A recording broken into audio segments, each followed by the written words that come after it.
I didn't do nothing, I'm just playing with you. Because they shout out, I'm just playing with you. They've been shouting that out to me for the last year and a half. So they're basically saying, that's what I said to Hailey when she said to me, oh, what are you doing? I'm just playing with you. What? You know? I worked this out last year. This is from what they've deciphered of a video of me and Hailey. So this is why everybody ignores me and goes, what? People bully me like that. Anyway, I'll get onto that later. Back to this Ken story. The reason people have been doing this, Craig shaking his head and the Facebook thing, and Ken, my neighbour, saying, help me out here, is because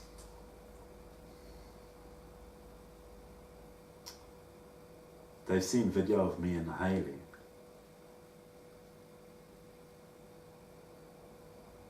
And they're saying that I didn't listen to Hailey or whatever. I didn't recognize what she's saying. You know what I mean? Or I pretended I didn't recognize what she's saying. That's what these people are saying to me. That's why they do this to me. Because they're saying on the video, Hailey would have been talking to me. Like Craig, because he done it straight to my face. Well, what can I say? Not straight to my face. But he didn't pay me attention directly, but his lips was moving. The Facebook thing is, and he just carried on with his business. Ken said, help me out, you know what I mean? That kind of shit. Obviously it's from a video of me and Hailey, so people are bullying me now like this.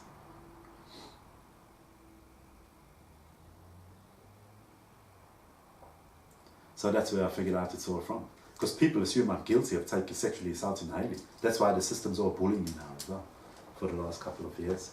This is 2014. From 2011, 12, 13, 14. It's 2018 now. I'm only halfway through.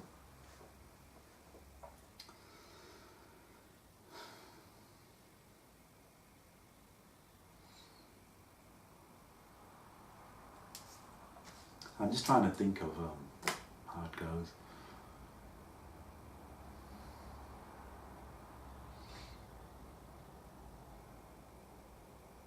Yeah, they're basically trying to say I ignored Hailey. You know what I'm saying?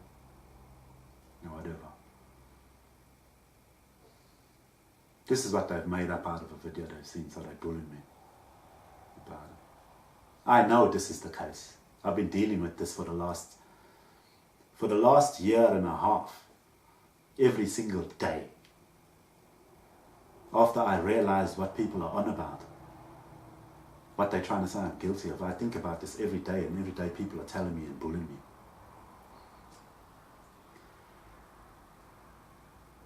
And I always wondered, how come no one ever asked me what happened with Hailey and myself? And it's also due to the reason that people know exactly what I'm thinking. They can hear me thinking. They can hear on the inside what I'm thinking. That's why no one's ever asked me anything. So what, do they go back and tell Hailey and Larry and all that they fill in everybody else about my personal self? That's a bit too much to fathom.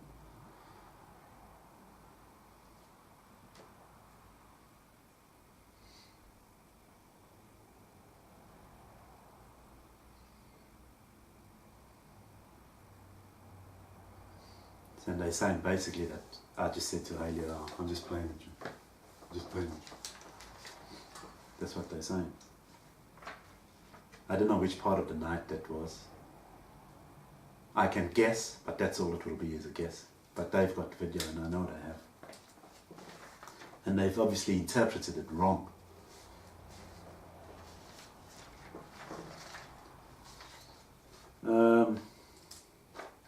Noel, at the beginning of the year, he said to me, $400 at the bank. I was sitting there in the kitchen and he was on the couch. I didn't see his lips move. I didn't see him till he wasn't talking to me. He done the gooky wook thing as well. $400 at bank. Now that related to me taking out, I always used to go to the bank if I was going to dabble, take out $400, get a half weight of Rob or Craig or Nick or whoever. You know what I'm saying?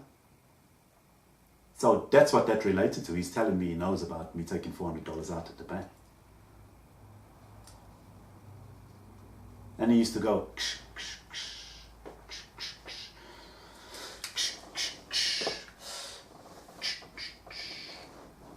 I never used to do that. He started doing it, and I never used to think much. I used to think, oh, okay. I never used to think nothing. Fucking now I realize he was bullying me. He was telling me to keep quiet. Because in my head I'm thinking about my life. When I go through Facebook, I can hear these people talking to me. And they enticing me to conversate to myself about certain people in my life or people that are on Facebook in front of me, on my computer. So basically he's saying I talk too much. He's telling me to be quiet. But he's bullying me because I don't know that people can hear what I'm thinking. So when he was going, he's fucking bullying me. He's basically telling me to be quiet. We went to a party with his mates from work, a rugby party, me and Byron, and we had a skate that night. People know if I'm having a smoke. People are treating me like people are acting like crackheads. Because they know I had a smoke. So they doing weird and dumb shit in front of me. So when I look at people, and I've had a smoke and I'm a little high, I'm like, they're changing my perspective of the world and the people in it now because they know I've had a smoke. So people are doing weird shit, pulling weird faces. And they fucking come to me with the attitude. So they acting like crackheads. They're trying to call me crackhead, but they acting like crackheads. So people are doing weird things. We went to a rugby party with Noel's mates. And the lady in front of me, she kept walking slow across the TV. She'd walk and then go slow. And it's like I must stretch to watch the TV, you know. I'm sitting there by myself, all some Maori guys and that around, you know. Fucking, she was doing it on purpose. Everyone brought out the food. They know I'm not hungry. People are making me feel like a fucking stupid cunt. Making me feel like a fucking stupid guy, man. They're bringing out the food. The lady saying the food's coming now. Because they know I had escape and I'm not hungry. I go to play the guitar there. You know, I'm just doing my own thing. But I can feel people are being strange. And it's because they know that I've been fucking smoking shit and they all acting. But they're not acting to make me a better person or feel great. They're acting to make a stupid kind of me. They're treating me like a fool. They're making a fucking complete fool out of me. The guy that I was talking to, the young guy, he said, oh, yeah, I came from New Zealand because I got into too much trouble and this and that, you know, came to Australia to work, earn the money, get a new life, a girlfriend and have a family and stuff like that, you know. And I've spoken about this to myself before or to mum or whatever, like, you know, these Maori O's, you don't know who they are, some fucking criminals, you know, they come over, yeah, and they come here, get a job, you know, take the money and all this and that, and they all running away from their problems. But not in a malicious way, just in a generalization. You know what I'm saying? I've worked with plenty of Maori guys through the last 14 years of my career. You know what I mean? So people are coming at me with this, trying to relate to me. You know what I mean? But they think I'm hating on them because of that. It's just a generalization, mate. It's not even an opinion, it's just a generalization. Jumping on the bandwagon basically with everyone else, talking the same shit. So he's sitting there talking to me nicely. So they're making me think about what I've said about Kiwi guys and that coming to Australia, this and that, blah blah blah. You know, they're making me contradict. They're feeding me contradiction in my life because they've heard what I think. So they've got people fucking coming at me with the opposite of how I think. Ooh. You know how fucking nar that makes me? Just fucking oppressing me as a person. Oppressing my character, my good nature. You know what I'm saying? Oppressing me and holding me back. They've made a fucking monster out of me. Behind the scenes. Because they can't officially do it. because they've invaded my privacy and disregarded my rights. They're in my room watching me.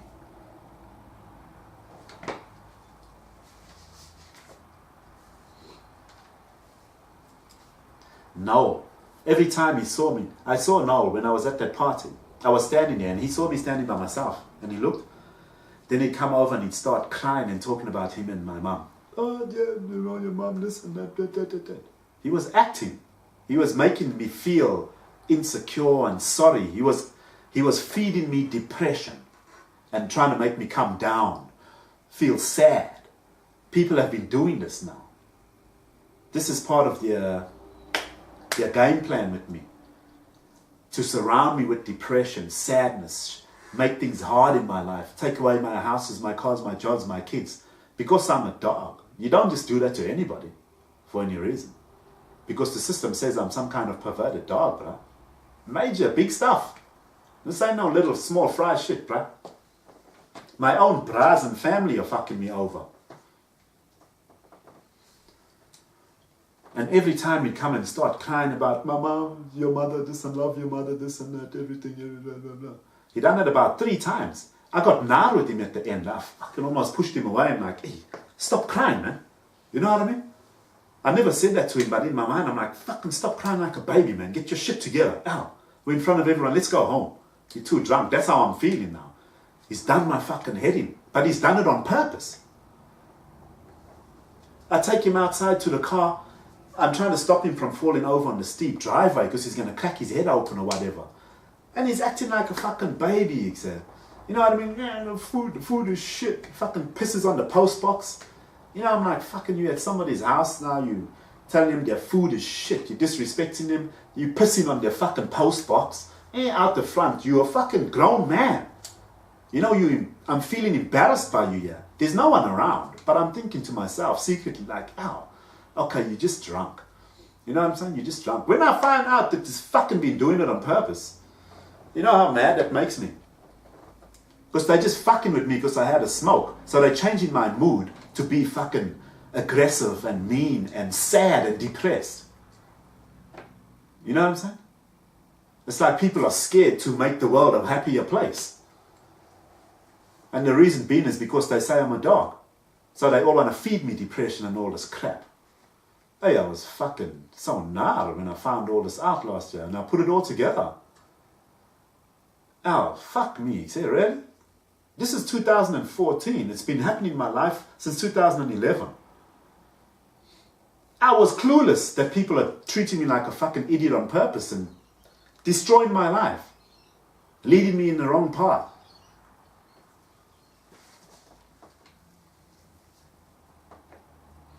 Anyway. Yeah, man. Korggi, she was Ken's sister. She was a drug dealer up the road here. I went over to her house one time.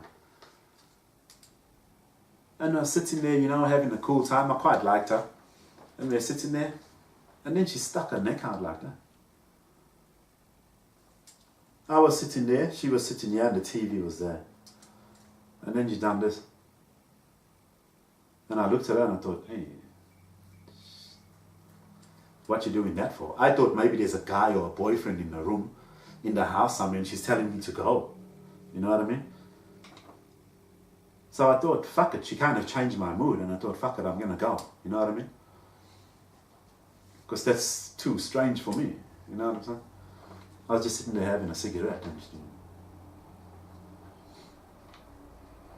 And now, funnily enough, I went to IGA 1 or 2 months later. And I saw Sonya Mofferdin there. Hey, I was happy to see her, man. Hey, Sonya, how's it? This way, that way, you know. Wayne's old girlfriend. We know each other from school. And fucking talking, this and that. And then we were both standing in line by the checkouts. She was standing in front of me there. And then she turned around. I was looking at her because she's straight in front of me. I wasn't straining myself to look at her. I was just looking at her. She was straight there. Then she looked at me, but she looked past me, and then she went like this. She pulled some weird-ass face, like there's someone with a gun behind me. I thought there's someone behind me that's going to shoot me or something, you know. And I thought, fuck me. Because I was still going to get a phone number to ask her to catch up. I was contemplating, I wanted to. You know, but I was leaving it till the last minute. After she'd done that, I fucking got out of there quick, except. You know what I mean? That's too weird for me. So after a while, I realized people are doing the same thing. Korggi done that with her neck. Sonya done that with her neck. So I realized it's like people are watching me. People are looking at me. Where are you looking at me? In my room. You know what I'm saying? Because when I'm busy, people got this technology, this frequency that they've got in my ears. It makes me anxious and hyped up. But it also makes my muscles tense. So what happens is when I'm sitting there, my neck goes like this. People have tuned a certain frequency in my ear. So I could be sitting there normal, but before I know it, and I don't even realize, they've made me move my head like this, and I'm sitting here like this. So when I'm drawing on my bed, or doing things in my room, my neck's like this. So people are taking the mickey out of me, they're taking the piss out of me, they're making a fool of me, because it's like they're watching me, with my neck like this. And that's what they're doing. They're going like this. It's like they're going, do, you know what I mean? Like I'm a zombie or something. Because this is what's happening. That frequency makes you move like that, makes your muscles tense. They can make you go either way. It depends what frequency they use for your different ears. It's simple technology, but it's very intriguing how it's actually done. Because you can hear wavelengths, certain frequencies in your both ears. And your ears will hear different frequencies. It's more sensitive to different frequencies. And they know what frequencies your ears hear by what they can make you do. This is people playing with your lives and your health, man. So Sonya and Korggi done the same thing. Me and Korggi went to pick flowers one time. She took me for a long walk. Little did I know that people are making me walk because they want to fuck up my legs, my hip, because they think I'm a rapist and a fucking criminal, basically. And a peeping Tom and a pervert and all this. So I went to pick flowers with her. Little did I know the whole thing was orchestrated because we walked for ages. When I went to pick flowers with her, she was walking in front of me with nice tight jeans on. And she looked back and looked at me like quite kind of from like basically to say, oh, you're checking me out, are you? But when she done that, I was on the phone to Byron. Byron called up. Korggi was walking in front of me. I didn't realize this was like the start of when I figured some more things out. So I'm walking with Korggi. She's walking in front of me, my brother calls up, right? So I'm talking to my brother on the phone, I'm checking Korggi out, everything's all good. Korggi looks back at me, this and that. So basically she's looking back at me to see whether I'm checking her out while I'm still busy on the phone to Byron. So what people are doing, they want to see my train of thought while I'm focused on other things. They want to see if I'm still sexually... They want to see if I'm going to check Korggi out while I'm concentrating on the phone to Byron. They want to see where my mind's at. You know what I'm saying? But I will gladly say to Byron, hey, you know, I just shared in front of me, she's pure. I say, hey, you like her ass, man. No worries, without thinking anything. No, there's nothing wrong with that. But people think I'm on another level, you know. The system, they've been... So that's what they're doing. That's what they've been doing. That was 2014.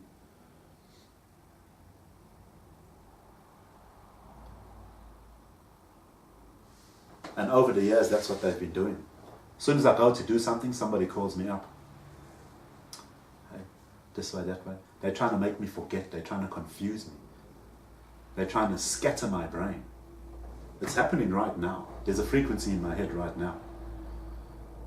People are talking to me right now. I can hear them. I'm ignoring them. That's why sometimes when I'm trying to get the story out, it'll be a little up and down or whatever. There's a lot of things going on right now. There's frequencies in this ear, there's frequencies in that ear. There's some light flashing that you can't see to my eyes. That's all making me anxious. It's making me tense. There's people talking to me. Yeah. There's a lot of things going on right now, man. I go through this every day. I didn't even know I was going through this.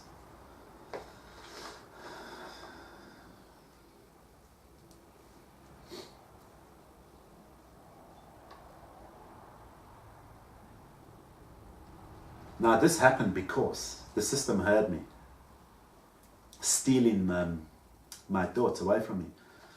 Me and Elton used to talk at school one time, and Elton was like a titty man. He used to like tits, you know, titties on a girl first. And I used to like bums, you know, butts. So the systems heard me discuss this to myself. So now with what's happened in my past with my ex-missus and Charlene and Hailey, and these photos on my phone, and now they've heard me say that I like butts. These fucking people think that I'm some kind of, oh mate, I don't even want to say the word, like I'm some kind of deviant, sinister fucking pedo profile walking around free in the world, mate. That I'm a dog in society, yeah. I'm innocently minding my own business, bro. I haven't done anything intentionally to hurt anyone. I haven't gone out anywhere and done any sinister acts or deviant acts. But the women in the system they hating me now. They getting all the shit done to me. Oh. Anyway, I'll carry on with the story. I saw Brendan Peters this year. I think it was this year. I went to JB Hi-Fi in Carousel and I saw Brendan Peters. Like old Brendan. Good boilermaker. I used to work with him at Jenny Rect. He had his own company and I used to work with him at Orcon Steel with Ethel, his brother. Anyway. Now the system has heard me talk about Brendan through their technology. Now Brendan came up to me one time. Because Brendan used to be like a gangster to me, you know. He was the older guy and he used to have a leather jacket on and jeans, you know, and a look on his face. So he always reminded me of a gangster, you know what I mean?